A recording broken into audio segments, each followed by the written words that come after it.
ఒక భార్యాభర్తలు ఇలాగున్నే ఆరాధన జరుగుతూ ఉన్నప్పుడు ఆరాధనకు వెళ్ళాలి అనే ఆలోచన కలిగి ఉన్నారట. ఎందుకు ఈ మాట చెప్తున్నానంటే కనీసం ఈ మాటలు మనకు ఏ రీతిగా ఉపయోగపడతాయి అన్నటువంటిది మీకు తెలియపరుస్తూ ఉన్నాను. అలాగున ఆరాధనకు వెళ్ళాలి అని అనుకున్నప్పుడు ఆల్ ఆఫ్ సడన్ ఉన్నట్టుండి భార్యకు కాస్త కడుపు నొప్పి వచ్చేసరికి ఆమంటూ ఉంది భర్తతోటి, ఏమండి ఈరోజు నేను రాలేను, మీరు మాత్రం వెళ్ళి వాక్యాన్ని విని నాకు ఏదైనా వాక్యము తీసుకురండి, లేదా మీరు విన్నటువంటి దానిని నాకు వచ్చి చెప్పండి అని భర్తను పంపించిందంట. ఈ భర్త చాలా హుషారుగా బైబిల్ చేతిలో పట్టుకొని వచ్చాడు. ఆరాధనలో దేవుని వాక్యం వినాలని వచ్చాడు. కానీ చాలా సందర్భాల్లో వాక్యాన్ని వినేటప్పుడు ఒకడుంటాడు మన వెనకాలనే, వాక్యము వినకుండా మనల్ని అభ్యంతరపరుస్తూ ఉంటాడు. ఫోన్లో మెసేజ్ రావడమో ఏదో ఒకటి అవుతుంది, లేకపోతే పక్కనున్న వారు పిలవడం ఏదో ఒకటి అవుతుంది. అప్పుడే ఏదో ఒక పని మనకు గుర్తొస్తుంది, పెండింగ్ వర్క్ గుర్తొచ్చి మనం వెళ్ళిపోవడం జరిగిస్తూ ఉంటాడు. వాని పేరే అపవాది, శోధకుడు. సో ఆ రీతిగా ఆయన ఎంతో ఆసక్తితోటి వాక్యాన్ని వినడానికి వచ్చాడు. వాక్యాన్ని వినడానికి వచ్చినటువంటి ఆ వ్యక్తితోటి భార్య అన్నది 3 విషయాలైనా మీరు నేర్చుకొని రండి, ఆ 3 విషయాలు నాకు చెప్పండి అన్నటువంటి మాటను చెప్పగానే ఆయన సిద్ధపడుతూ వచ్చాడు.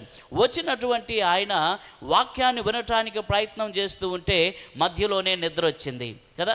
ఈ సమయంలో చాలామంది ఎప్పుడు చక్కగా నిద్రపోతామో, కంటి నిండా నిద్ర ఎప్పుడు వస్తుంది అని అంటే చర్చిలో కూర్చొని వాక్యము ప్రసంగము ప్రారంభం అవ్వగానే మన కళ్ళు అలాగున మూతలు పడిపోతాయి. చక్కటి గాలి వస్తూ ఉంటుంది, మంచి చైర్స్లలో కూర్చుంటాం, వాక్య ప్రసంగికుడు వాక్యం చెప్తూ ఉంటుండగా మన కళ్ళు నిద్రలోనికి వెళ్ళిపోతాయి. ఆ వ్యక్తి కూడా సేమ్ అదే సిచ్యువేషన్లోనికి వెళ్ళిపోయాడు, నిద్రపోయాడు. తాను కార్యక్రమం అయిపోయిన తర్వాత ఇంటికి వెళ్ళిపోయాడు. ఇప్పుడు ఇంటికి వెళ్ళిన తర్వాత భార్య అడుగుతుంది, ఏమడుగుతుంది? 3 విషయాలు నువ్వు నేర్చుకున్నవి చెప్పు అన్నటువంటి ప్రశ్న అడుగుతుంది. ఏం చెప్పాలా అన్నటువంటి ఆలోచనతోటి వెళ్ళాడు. నేను ఎందుకు ఈ మాట అంటున్నానంటే కనీసం 3 మాటలన్నా మీరు నేర్చుకొని వెళ్తే మీరు మీ కుటుంబము రక్షించబడుతుంది, కాపాడబడుతుంది, డేంజర్ నుంచి తప్పించబడతారు. అందుకనే శ్రద్ధగా వాక్యాన్ని వినాలి అన్న విషయాన్ని నేను చెబుతూ ఉన్నాను. ఇదో ఈ వ్యక్తి భార్య దగ్గరికి వెళ్ళగానే భార్య అడుగుతూ ఉంది, వచ్చేసారా, మరి 3 విషయాలు నేర్చుకున్నారా, మొదటి విషయం చెప్పండి అన్నటువంటి మాటను అడుగుతూ ఉంది. అలాగున వారిద్దరి మధ్య డిస్కషన్ జరుగుతూ ఉన్నప్పుడు రాత్రికాల సమయం, దాదాపు 12:30 గంటల్లో ఏమవుతుంది అని అంటే దొంగలు ఎక్కువగా తిరుగుతూ ఉంటారు. వీరు ఇలాగున మాట్లాడుకుంటూ ఉన్నప్పుడు ఒక 3 దొంగలు వారింటిలో దొంగతనం చేయడానికి వచ్చారు. దొంగతనం చేయడానికి వచ్చినటువంటి వారు ఆ గోడ దూకి ఇంటిలోనికి ప్రవేశించారు. అది జరుగుతూ ఉంది బయట.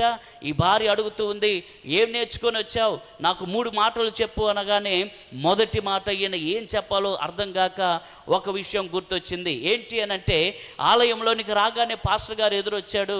పాస్టర్ గారు ఎదురొచ్చి ఒక మాట అడుగుతూ ఉన్నారు. ఏమడుగుతున్నారంటే వచ్చారా అన్నటువంటి మాట అడిగాడు.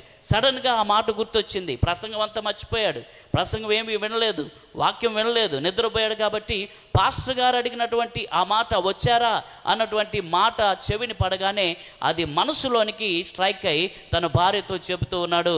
ఒక మాట, మొదటి మాట ఏంటి అని అంటే వచ్చారా అన్నటువంటి మాట. ఈమె అనుకుంటూ ఉంది వచ్చారా అన్నటువంటి మాట. అది క్రిస్మస్ సీజన్ కాబట్టి జ్ఞానులు గొల్లలు ప్రభువుని ఆరాధించడానికి వచ్చారు. ఆ విషయాన్ని ఒకవేళ ప్రసంగికుడు చెప్పుంటారు, పాస్టర్ గారు మా ఆయన ఆ మాట విన్నాడు అని అనుకుంటూ ఉన్నారు. అయితే ఈయన ఎప్పుడైతే వచ్చారా అన్నటువంటి మాట చెప్పాడో 3 ఎవరైతే గోడ దూకి ఇంటిలోనికి ప్రవేశించారో వారి హృదయాల్లో భయం మొదలయ్యింది.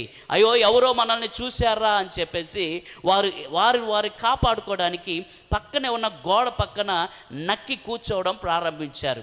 రెండవ మాట చెప్పు అని భార్య అడగగానే ఆయన అంటూ ఉన్నాడు, కూర్చున్నారా అన్నటువంటి మాట చెప్పాడు. కూర్చున్నాడా అన్నటువంటి మాట ఎక్కడిది అని అంటే పాస్టర్ గారు అటు ఇటు తిరిగి అందరిని పలకరించి ఈయన ఒక దగ్గర కూర్చొని ఉంటే వచ్చి అడిగాడు, కూర్చున్నారా అన్నారు. ఆ మాట గుర్తొచ్చి చెప్పేశాడు, కూర్చున్నారా.